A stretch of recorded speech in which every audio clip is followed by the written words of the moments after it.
অ্যালোকুইন private limited তেন্দুয়ায় অবস্থিত গতকাল থেকে শ্রমিকরা আন্দোলনে বসেছে।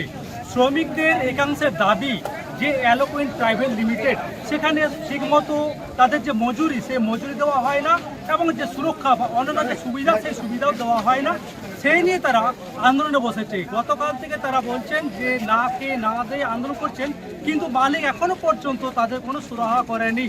তাদের দাবি যে 8 ঘন্টা করলে 323 টাকা এবং 12 ঘন্টা কাজ করলে 460 টাকা তাদেরকে দেওয়া হয়, কিন্তু সেই যে মজুরি সেই মজুরিতে তাদের পোষায় না বা সেই নির্দেশিকা যে সরকারি নির্দেশিকা রয়েছে সেই নির্দেশিকা পালন করছে না এই কারখানা কর্তৃপক্ষ।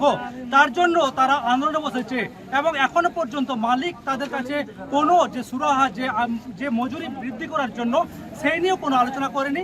তাই তারা এখনো পর্যন্ত আন্দোলনে রয়েছে অনড় এবং তারা কাজও যেতে অনড়, কিন্তু তাদের যে সরকারি যে মজুরি রয়েছে বা নির্দেশিকা রয়েছে সেই নির্দেশিকা যদি হিসাবে দেওয়া হয় মজুরি, তাহলে তারা কাজে যেতে প্রস্তুত।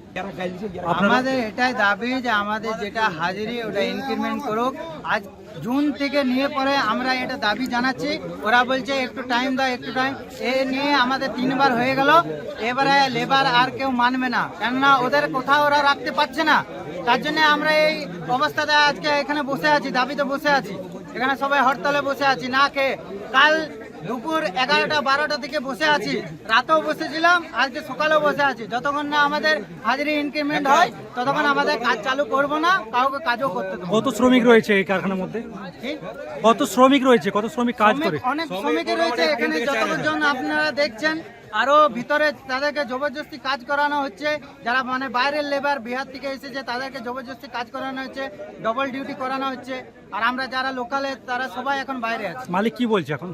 মালিক সেরকম কিছু বলে না, মালিক বলছে আরো টাইম দাও। টাইম আর দেওয়া যাবে না, কেননা এর আগে তিন দিন মানে জুন মাস থেকে 3 বার টাইম দেওয়া হয়ে গেছে। ওদের কথা আমরা রেখেছি, কিন্তু আর আমরা টাইম ওদেরকে দেবো না আর ওদের কথা রাখবো না, কেন ওরা কথা রাখছে না, আমরা কেন রাখবো। আসানসোল থেকে উৎপল পাথর, কলকাতা টিভি।